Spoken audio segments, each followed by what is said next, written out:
Bismillah ar-Rahman ar-Rahim. Au nom d'Allah, le tout miséricordieux, le très miséricordieux. L'importance de la réconciliation en islam. Certes, la louange est à Allah, nous le louons, implorons son secours et lui demandons le pardon. Nous nous protégeons par Allah contre le mal de nos propres âmes et contre les maux engendrés par nos mauvaises actions. Celui qu'Allah guide, nul ne pourra l'égarer, et celui qui l'égare, nul ne pourra le guider. Et j'atteste qu'il n'y a point d'adoré à part Allah, seul, sans aucun associé. Et j'atteste que Mohammed est son serviteur et messager. Ô vous qui croyez, craignez Allah comme il doit être craint, et ne mourrez comme musulmans. Ô hommes, craignez votre Seigneur qui vous a créé d'un seul être, et a créé de celui-ci son épouse, et qui de ces deux-là a fait répondre beaucoup d'hommes et de femmes. Craignez Allah, au nom duquel vous vous implorez les uns les autres, et craignez de rompre les liens de sang. Certes, Allah vous observe parfaitement. Ô vous qui croyez, craignez Allah et parlez avec droiture, afin qu'il améliore vos actions et vous pardonne vos péchés. Quiconque obéit à Allah et à son messager obtient certes une grande réussite. Ensuite, certes, la parole la plus véridique est celle d'Allah, et la meilleure conduite est celle de Mohammed, prière et salut d'Allah sur lui. Et les choses les plus mauvaises sont les innovations, et toute innovation est hérésie, et toute hérésie est vouée au feu. Chers frères, chères sœurs qui sont à notre écoute, Assalamu alaikum wa rahmatullahi wa barakatuh. Nous voilà ce soir avec vous, avec l'avant-dernier cours de notre série Les égards inégalables de la religion musulmane. Nous verrons dans l'émission d'aujourd'hui la grande importance accordée par la religion musulmane au fait de réconcilier entre les gens. La réconciliation étant le fait que lorsque deux personnes ou plus se trouvent en conflit ou en litige, il y aura quelqu'un, généralement un individu sage et connaisseur, qui interviendra afin de mettre fin à cette situation conflictuelle.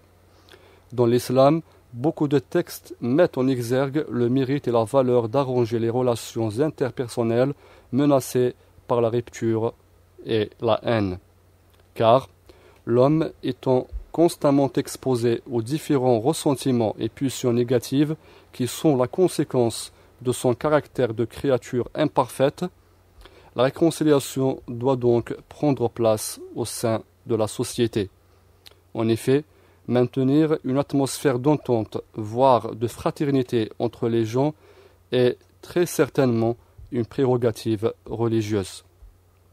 L'on trouve ainsi la parole d'Allah pureté à lui, par laquelle il incite les croyants à l'esprit de fraternité et de réconciliation en disant « Innamal mu'minuna ikhwa, fa aslihu bayna akhawaykum, wattaqullaha la'allakum turhamun » Traduction rapprochée, les croyants ne sont que des frères.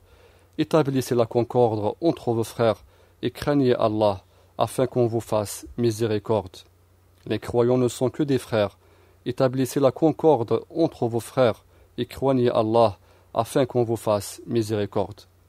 De même, le prophète, prière et salut d'Allah sur lui, lui aussi par nombre de hadiths suscite et encourage les musulmans à cette vertu.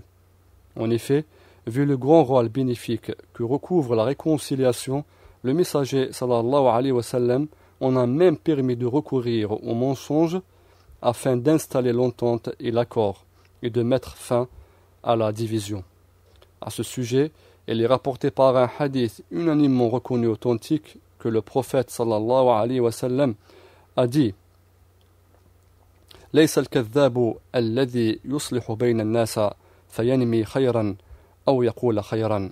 Traduction relative, n'est pas menteur celui qui réconcilie les gens en disant à chacun des deux adversaires que l'autre a dit du bien de lui. N'est pas menteur celui qui réconcilie les gens en disant à chacun des deux adversaires que l'autre a dit du bien de lui. Ces arguments indiquent clairement que l'on ne doit pas abandonner à leur état de mésentente des personnes qui, pour diverses raisons, se livrent à la discorde, rompent des liens familiaux et amicaux.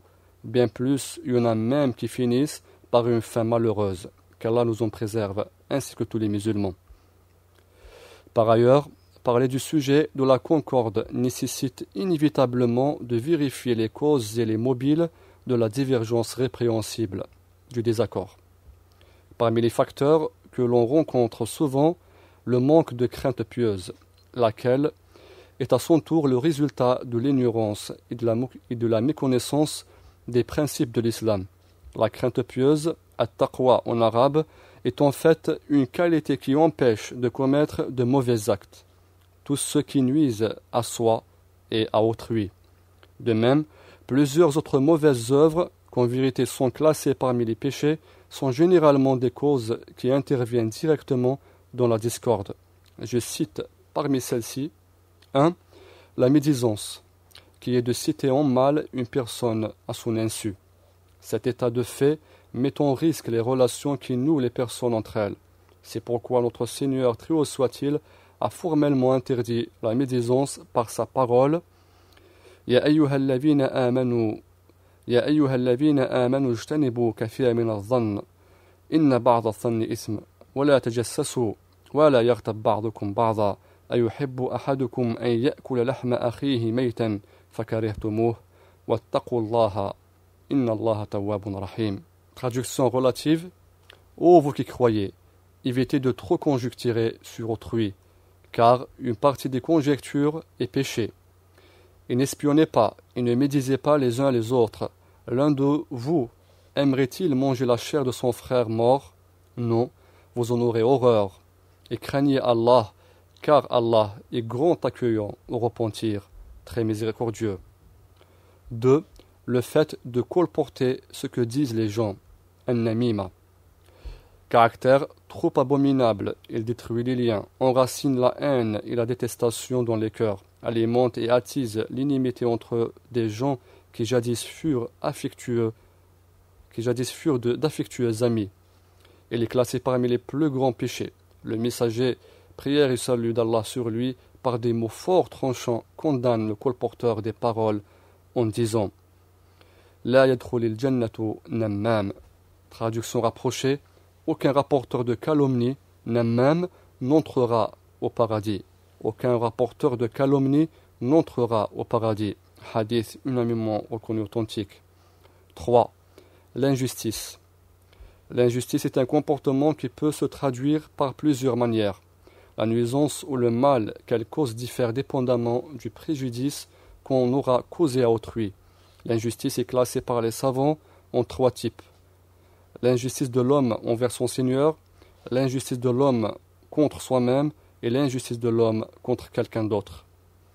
C'est ce 3e type qui mène à la dissension. La réconciliation doit donc s'installer. Parmi les nombreux hadiths qui mentionnent l'interdiction de l'injustice, je cite le hadith divin dans lequel Allah, pureté à lui, confirme Ya ibadi, inni harramtu adh-dhulma ala nafsi wa ja'altuhu baynakum muharrama. Traduction relative. Ô mes serviteurs, j'ai certes interdit à moi-même l'injustice et l'ai rendue interdite entre vous.